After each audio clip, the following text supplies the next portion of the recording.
নমস্কার বন্ধুরা, এমএস কুকিংয়ে সবাইকে স্বাগত জানিয়ে আজকে রেসিপি শুরু করছি। শীত এখন তো যাওয়ার মুখে, তো আজকে বানিয়ে নিলাম খিচুড়ি আর বাঁধাকপির চচ্চড়ি। তো খিচুড়ির সঙ্গে তো বাঁধাকপির চচ্চড়ি তো খুবই ভালো লাগে, তো আজকের খিচুড়ি আর বাঁধাকপির চচ্চড়ি বানিয়ে নিলাম। তো বাঁধাকপির চচ্চড়ি আজকে শেয়ার করছি, দেখে নেওয়া যাক বাঁধাকপির চচ্চড়িটা। তো প্রথমে কড়াইয়ের মধ্যে এখানে 5 ফোড়ন দিয়ে, তেল দিয়ে 5 ফোড়ন দিয়ে তারপরে আলুটা দিয়ে ভালো করে ভেজে নেওয়া হবে। ভালো করে আলুটা ভেজে নিতে হবে। আর সম্পূর্ণ রান্নাটি হয়েছিল উনানের জালে,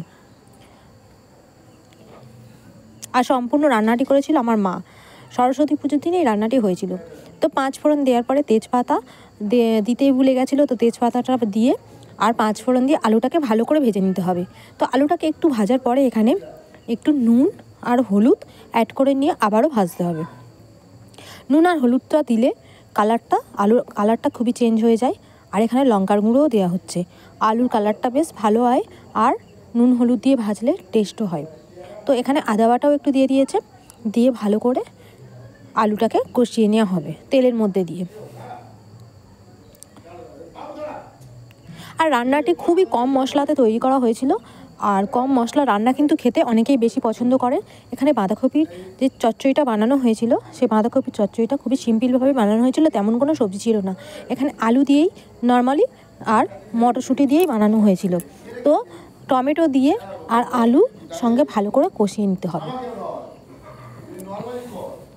তো এখানে কষিয়ে নেওয়া হচ্ছে টমেটো দিয়ে। এখানে একটু নুনও আরও দেওয়া হলো, কারণ টমেটোটা নুন দিলে তবেই টমেটোটা ভালো করে মজে যায়। তো এখানে ভালো করে কষিয়ে নেওয়া হচ্ছে। কালারটা কিন্তু কত সুন্দর হয়েছে দেখতে পাচ্ছেন। একটু জল দিয়ে কিন্তু ভালো করে আবারও আলুটাকে কষিয়ে নিতে হবে।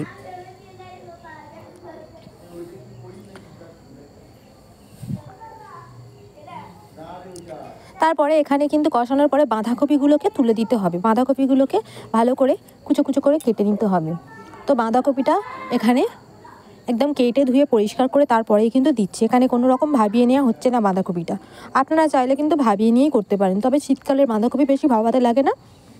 এরকমভাবে ডাইরেক্ট তুলে দিলাম, দিয়ে কিন্তু ভালো করে নেড়ে চেড়ে নেবে। আর একটু করে পারলে ঢাকা দিয়ে দেবেন, তাহলে বাঁধাকপি থেকে অনেকটা জল বেরিয়ে সিদ্ধ হয়ে যায়। তো এখানে মটরশুঁটিগুলোকেও দেওয়া হয়ে যাচ্ছে, দিয়ে আবারও ভালো করে নাড়া হবে। এখানে কিন্তু ঢেকে ঢেকে নাড়া হবে, নাড়লে কিন্তু তবেই কিন্তু বাঁধাকপিটা ভালো করে সিদ্ধ হবে।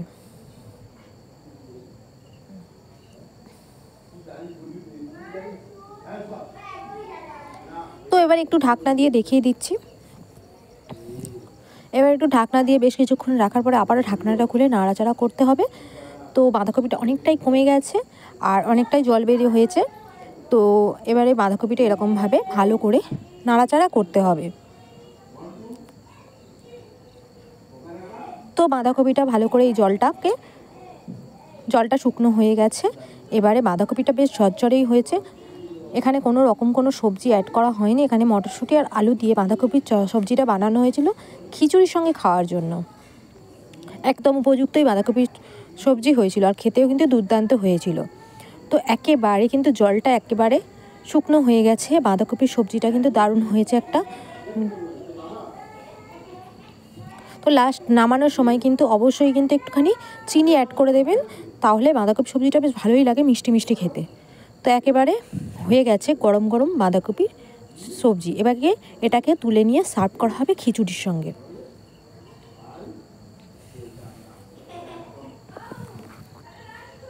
তো বাঁধাকপির সবজিটা একেবারে রেডি হয়ে গেছে।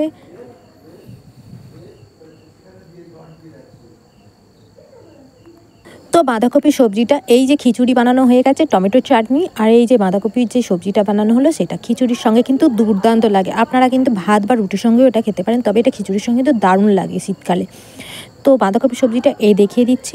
আপনাদের ভিডিওটি যদি ভালো লাগে অবশ্যই লাইক কমেন্ট শেয়ার করবেন, আর কিন্তু কমেন্টস করে জানাতে ভুলবেন না যে কেমন হয়েছে আজকের এই বাঁধাকপির রেসিপিটি।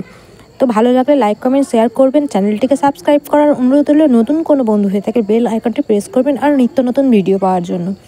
তো আজকে এইটুকু। ভালো থাকবেন, সুস্থ থাকবেন আর নিজেদেরকে ভালো রাখবেন।